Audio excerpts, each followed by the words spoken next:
I've worked at this little cafe for 3 years.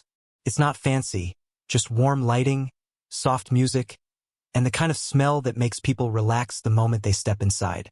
My shifts usually start at 6 p.m., but honestly, my favorite time comes at exactly 8 p.m. That's when he walks in. The door opens, a cool breeze follows him in, and there he is, tall, broad shoulders, always in a neatly pressed black shirt, dark jeans, and polished shoes. His hair is slightly messy, but in a deliberate, expensive way. And he always chooses the same seat. The corner table by the window, the one that's a little tucked away but still has a perfect view of the cafe. I started calling him the quiet man in my head. Not because he was rude, far from it, but because he spoke so little. He'd order the same thing every night. Black coffee, no sugar. Sometimes he'd add a cinnamon roll, but most nights it was just coffee. Then he'd open this old leather-bound diary, pull out a silver pen, and start writing. Not typing, not scrolling on a phone, but writing. And in today's world, that alone makes a person mysterious. At first, I didn't think much of it. We get all sorts here. Students cramming for exams, couples on awkward first dates, people hiding behind laptops pretending to work. But by the third night, I realized something. He wasn't here for the coffee. He was watching people. Not in a creepy way, more like he was studying them. His eyes would move from table to table, catching tiny details. The couple arguing in hushed voices. The old man smiling at a photo on his phone. The teenager nervously rehearsing a speech under his breath. It was like he was collecting stories. One evening, curiosity got the better of me. I asked my coworker, Mia, "Do you know who that guy is?" "The one in the corner." Mia glanced over. "Oh, him? No idea. But he tips really well. Like $5 on a $4 coffee kind of well." And that was all she knew. The next night, I brought him his coffee and, for the first time, he looked up and gave me a small smile. "Thanks," he said. Just one word. But his voice was deep, smooth. The kind that makes you want to keep listening, even if he's reading the phone book. And there was something in his eyes, something heavy, like he was carrying years of untold stories. After that, we developed a quiet little ritual. I'd bring his coffee, he'd give me that same small smile, and then go back to writing. But I couldn't stop noticing things. The way he tapped the pen against his chin when thinking. The way his handwriting was neat but firm, like he was trying to keep control over every word. The way he occasionally stared out the window, not at the street, but at nothing. Then came the rainy night.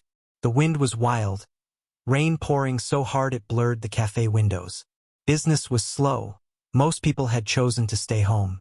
I figured he wouldn't show up. But at 8:05, the door swung open, and there he was. He was soaked. Raindrops glistening in his hair, water dripping from his coat sleeves. I couldn't help but tease. "Wow. You must really love coffee to come out in this weather." For the first time, his smile widened just a little.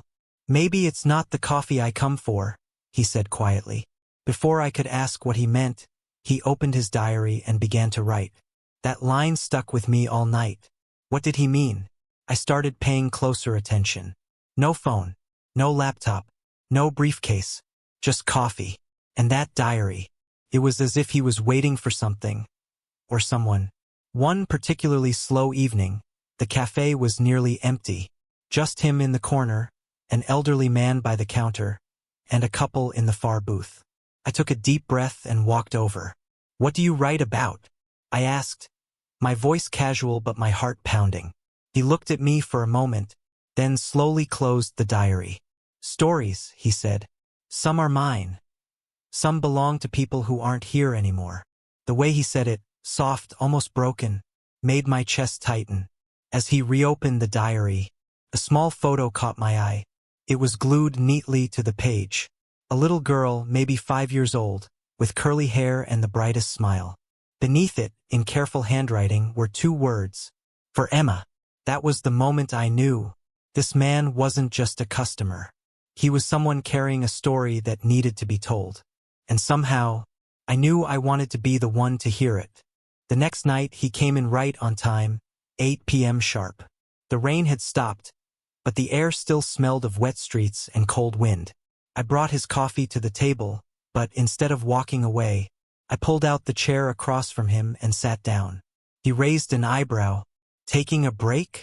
Not exactly, I said. I just wanted to know what those stories are about. For a long moment, he didn't answer. He simply looked at the coffee cup in his hands, steam curling around his face. Then he spoke. You ever have a place that doesn't belong to you, but it feels like home? I nodded slowly. This cafe was my daughter's favorite place in the world. I blinked, surprised. You have a daughter? Had, he corrected quietly. My breath caught. He leaned back, eyes drifting toward the corner table where he always sat. Her name was Emma. She was 6. Every Friday night we came here. She'd get hot chocolate with extra marshmallows. I'd get black coffee. We'd sit in this exact spot. She'd tell me about her week, her little school dramas, how she wanted to be a cupcake scientist when she grew up. A faint smile tugged at his lips at the memory, but it faded just as quickly.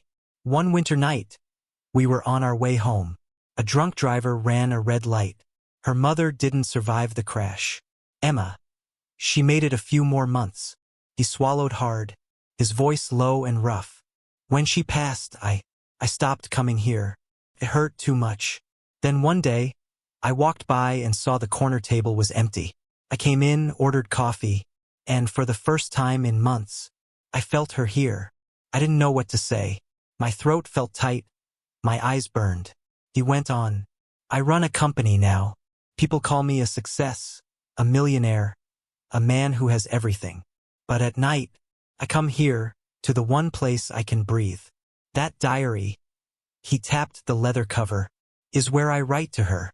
Letters, stories, things I wish I could tell her. He opened the book and turned it toward me. On the page was a drawing, a coffee cup, steam-shaped like a heart. Beneath it were the words, Emma, today I saw a girl who reminded me of you. Same curious eyes, same smile. I hope she's as happy as I wanted you to be. My heart twisted. I whispered, why tell me this? He gave a small shrug. Maybe because you've been kind. You didn't treat me like a customer. You treated me like a person. For the first time, I saw the man behind the expensive clothes, behind the polite nods and perfect manners. He wasn't just the quiet man. He was a father, a man who had lost everything that mattered, and yet still came here every night, just for coffee, just for a memory. When he stood to leave, he hesitated. Would you join me tomorrow? I mean, not as my waitress, just for coffee. I smiled. I'd like that. The next night, I clocked out early, grabbed 2 mugs of coffee, and sat across from him at the corner table. We didn't talk much. We didn't need to. Sometimes, silence says everything. Before he left, he tore a page from his diary and slid it to me. It read, life is better when you have someone to share your coffee with. And in that moment, I knew I wasn't just part of his cafe nights anymore. I was part of his story. Red heart.